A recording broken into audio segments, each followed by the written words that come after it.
Olá pessoal, meu nome é Rodrigo Leite Ferreira Cabral, eu sou promotor de justiça no Ministério Público do Estado do Paraná, doutor em Direito Penal pela Universidade Pablo do Lavide e vou dar esse curso aqui para os senhores sobre o acordo de não persecução penal. Então, a ideia é que a gente realize um estudo bastante abrangente sobre esse instituto, né, que, como todos sabem, foi incluído no Código de Processo Penal pela Lei Anticrime, e prevê a possibilidade da realização de acordos para um quantitativo bastante grande de delitos previstos no nosso Código Penal e na nossa legislação extravagante.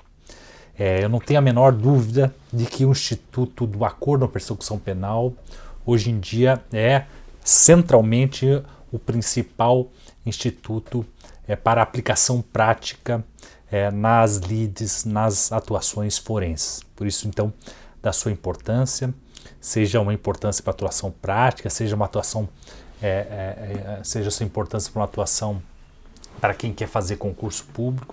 Então a ideia desse curso é precisamente, aqui nos aulas, fazer esse panorama, aprofundando em vários temas bastante importantes para a gente compreender o Instituto do Acordo de Não Persecução Penal. Tá? Então a ideia é primeiro a gente trabalhar um pouco os seus fundamentos, né?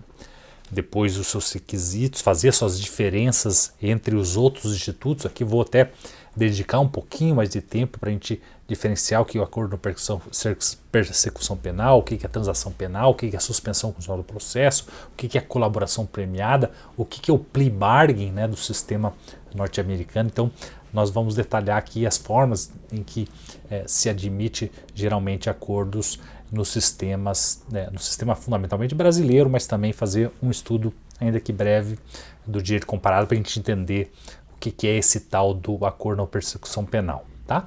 E depois nós vamos estudar todos os requisitos, cabimentos, fundamentos, atuação judicial, né, os pontos mais polêmicos. Então, como eu disse, a ideia é tratar, quando vocês assistirem esse curso, a ideia é que vocês tenham uma visão bastante privilegiada do Instituto do Acordo de Não Persecução Penal, né? Para quem não sabe, eu tenho um manualzinho de acordo, o denominado Manual do Acordo de Não Persecução Penal, também lançado pela Juspódio, que pode ser um auxiliar relevante na atuação de vocês, nos estudos de vocês, na atuação prática de vocês, tá? Então, sejam muito bem-vindos ao nosso curso e vamos iniciar a nossa aula de hoje, tá? Então as aulas, os senhores sabem também, vão ser divididas em blocos de cerca de 30 minutos. Então vamos começar aqui basicamente a contextualização do direito penal consensual, denominado direito penal consensual, tá, amigos? Hoje esse denominado direito penal consensual está tendo uma ascensão bastante relevante no âmbito do direito penal continental, que são aqueles que influenciam o Brasil como no sistema alemão, italiano, português, espanhol de alguma forma, né? O fato é que os sistemas de matriz continental, eles estão cada vez mais sendo influenciados pelo denominado direito penal consensual, tá? Nesse ponto aqui nós vamos estudar alguns aspectos, tá? Primeiro, tratar do denominado princípio da obrigatoriedade da ação penal. Vamos estudar um pouquinho, é importante estudar um pouquinho das suas origens, o que significa esse princípio de fato, o que significa esse princípio de fato, né? Vamos tratar da evolução do ANPP, do Acordo de Não Persecução Penal, como que ele foi introduzido no sistema brasileiro, tá? Falar um pouco da história, da resolução do CNMP, ainda que brevemente, né? Também falar aqui das razões político-criminais do Acordo de Não Persecução Penal, por que existe, por que foi criado o Acordo de Não Persecução Penal, e ao final falar desse primeiro grande bloco, né? Falar sobre processo penal e consenso aqui, fazer o que eu avisei antes aqui, a distinção do acordo na persecução penal com outras possibilidades de consenso em nosso sistema. Então esse vai ser um primeiro grande bloco que vai conter algumas aulas sobre os fundamentos e depois nós vamos detalhando à medida que a gente avance na nossa temática. Muito bem, então iniciando aqui, é importante a gente registrar um fato, né? É muito importante lembrar um fato seguinte, pessoal. Nosso sistema processual penal, ele, como eu disse há pouco, ele foi influenciado pelos sistemas de matriz continental e ele nunca foi muito afeito à solução dos casos penais por meio de acordos. Tá? A nossa história, inclusive vindo de uma raiz até um pouco autoritária, existe um autor muito importante, um grande comparativista, historiador processual penal que se chama Miriam Damasca, que falou que nos sistemas de matriz continental, como é o brasileiro, não se admitia que o Estado sentasse à mesa com o criminoso para negociar. Tá?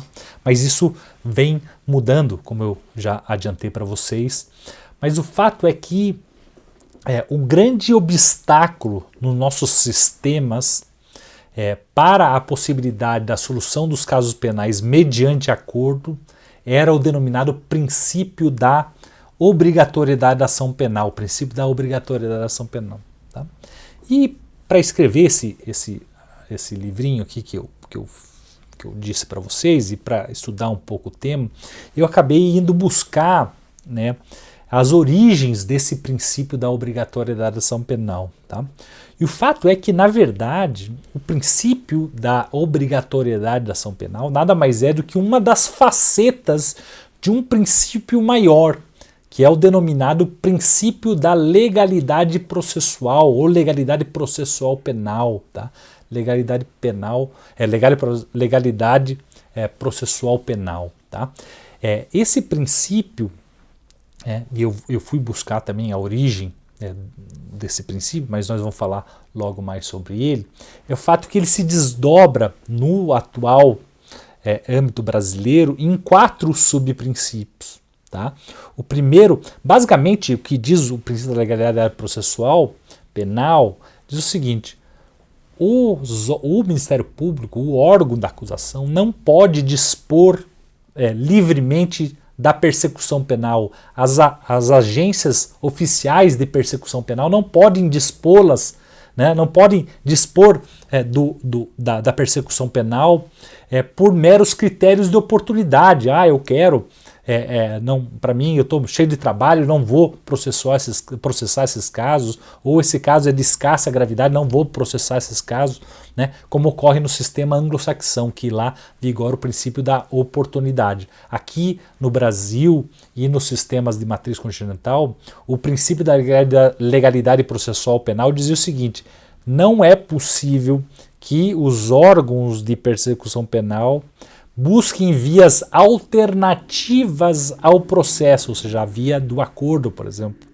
né? Ou a via de um arquivamento sob condições. Né? Não é possível que se busque essas alternativas. Os agentes estatais devem sempre seguir a lei e perseguir os processos, os casos penais, né, em juízo. Né? Então, por isso que eu digo que o princípio da legalidade processual penal aqui no Brasil, ele se manifesta em 4 facetas. Né?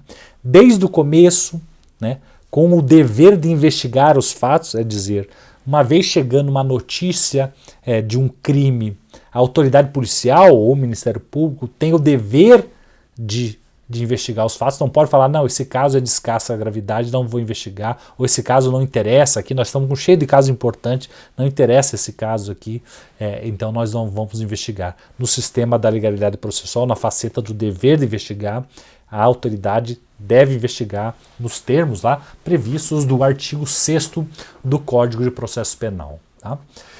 Outra faceta, que essa é a mais famosa e essa que nos interessa aqui fundamentalmente, é o princípio da obrigatoriedade da ação penal, que diz o seguinte: chegando uma investigação madura para o Ministério Público, o Ministério Público não pode, mais uma vez, lançar mão de vias alternativas, né, para a solução do caso penal. Então eu não posso, eu promotor, deixar de processar a pessoa e fazer um acordo a partir do princípio da legalidade penal, a partir da obrigatoriedade da ação penal vista na sua matriz mais rigorosa. Tá? Então, vindo para uma investigação madura, há o dever de acusar. Né?